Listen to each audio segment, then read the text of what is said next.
На дворе шел 2007, и в это время мне было приблизительно столько же, сколько тебе сейчас. Я, правда, не знаю, сколько тебе, но представим, что тебе около 15. Это время для ребенка самое трудное. Ты переходишь на ту стадию, когда тебе начинают нравиться девочки, а ты, по идее, должен начинать нравиться им. Ну, с некоторыми такое, конечно, не прокатывает. На этом этапе для тебя, как для подростка, встает самый трудный выбор. Тебе нужно найти такой четкий образ, которому ты будешь соответствовать. Что-то вроде самого брутального мускулинного самца, у которого, по твоему 15-летнему мнению, конечно же, нет отбоя от телочек. Ну и вообще полезно искать ориентир, чтобы начать понимать, как позиционировать себя в более типа взрослом обществе.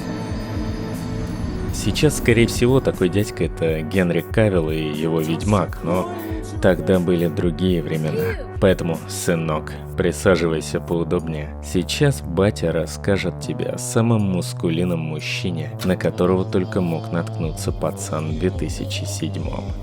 Но перед этим немного истории.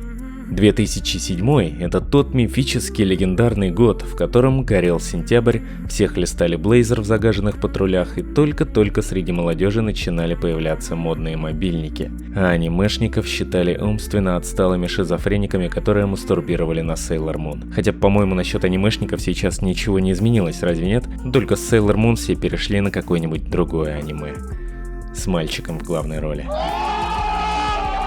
Так вот, в этот суровый и брутальный год ваш дядя Дима еще юнцом отправился за границу и получил доступ к чертовски быстрому интернету. На секундочку, немного математики. Тогда на родине только начал появляться нормальный такой интернет по оптоволокну со скоростью в 128 килобит. То есть скорость скачивания была от 10 до 16 килобайт в секунду.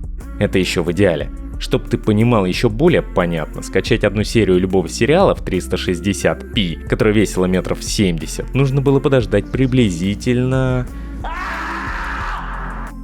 Так вот, возвращаемся в загнивающий Запад. На тот момент мне в руки попал интернет потоком в 10 мегабит. Ну, чуешь разницу, да? Я не мог поверить в такую скорость, она казалась нереальной. Первую неделю я, конечно, наслаждался такой скоростью и блуждал из одной комнаты в другую, боясь выйти на улицу на эти каждодневные европейские гей-парады. А то вдруг меня закодируют в свои ряды, поэтому я тупо смотрел местное телевидение и качал какую-то херню. Но в один прекрасный день по телеку мой взор уловил один выпуск Наруто. Мне, конечно, показалось это забавным, какие-то странные ребята смешно складывают из пальцев какие-то штуки. Ну, в общем, не о Наруто, кстати, речь. Посмотрев пару серий, в воспаленном мозгу подростка родилась мысль. Так как год был суровый, страна безжалостна, мне пришла в голову самая опасная, экстремальная и алчная идея. Я решил, что стану местным аниме-барыгой своего города. Теневым аниме-бароном. Ну, теневым, потому что если об этом узнают нормальные пацаны, я стану королем геев. А этого не очень-то и хотелось. Короче, моя цель была скачать не только все эпизоды Наруто, но и любого аниме, на которое я наткнусь. Времени у меня было предостаточно, пространства на диске тоже. Весь первый сезон Наруто, Блич, Ковбой Бибоп, Хеллсинг, кучу полнометражных мультфильмов и еще много-много разных сериалов, коих сейчас я и не упомню. Оставшуюся неделю я спал с перерывами, просыпаясь по ночам и обновляя скачивание. О торренте, кстати, я тогда не знал, для меня это была какая-то шайтан-машина, качала я все через всякие турбобиты. Это была та еще дрочь. Кто хоть раз качал с таких штук, тот меня прекрасно понимает. И вот на очередном форуме я наткнулся на комментарий о Берсерке.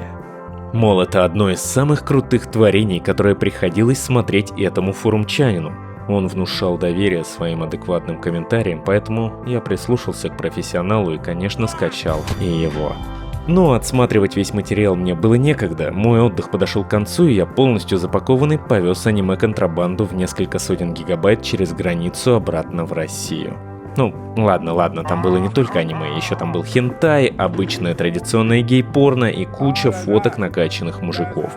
Я все планировал сбагрить этим конченным анимешникам. Рассказ о том, как проходил мой нелегальный аниме-бизнес, я, пожалуй, оставлю на другой раз. Просто тут должна была быть история, каким образом к нормальному пацану на жесткий диск попало столько гомосятины и аниме.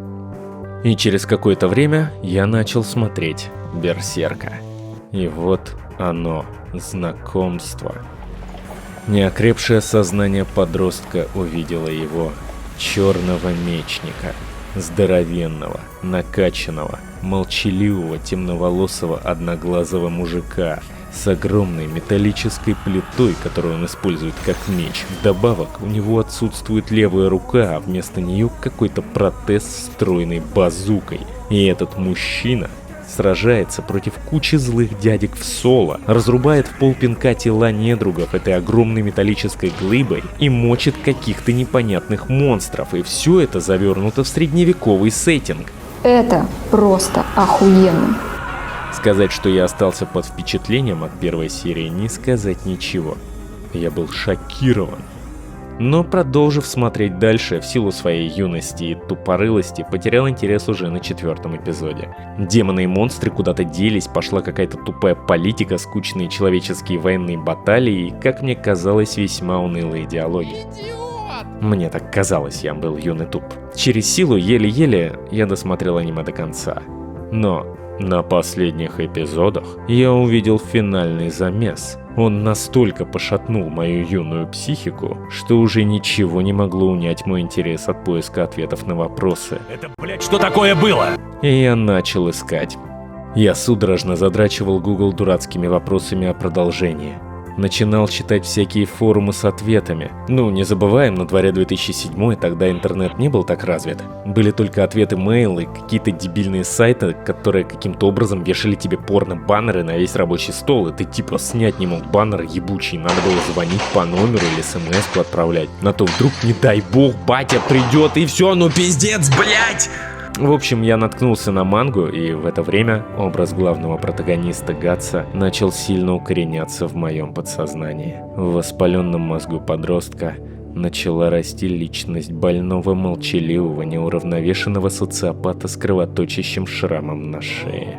И тут я, пожалуй, начну рассказ, о чем, собственно, Берсерк, и почему он так важен для ознакомления любому, кто хочет стать чуточку ответственнее и из какого-то чахлого пацана превратиться в настоящего мужчину, который готов ответить за любое сказанное слово, навалять любому алкашу огромной металлической палкой и даже выйти против самого отбитого громилы в школе, взорвав его рожу из своего протеза базуки.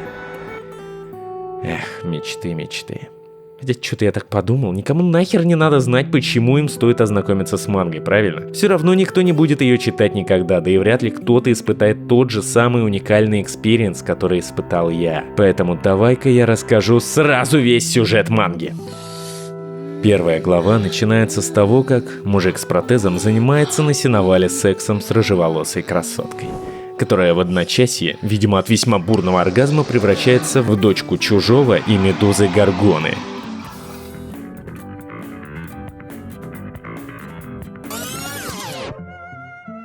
Так, ну, мужик, ну ты это...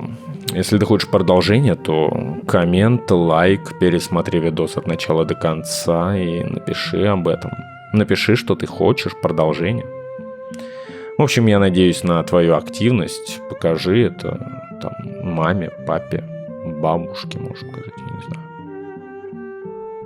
Ну, и если ты все еще здесь, народная мудрость, всегда писай против ветра.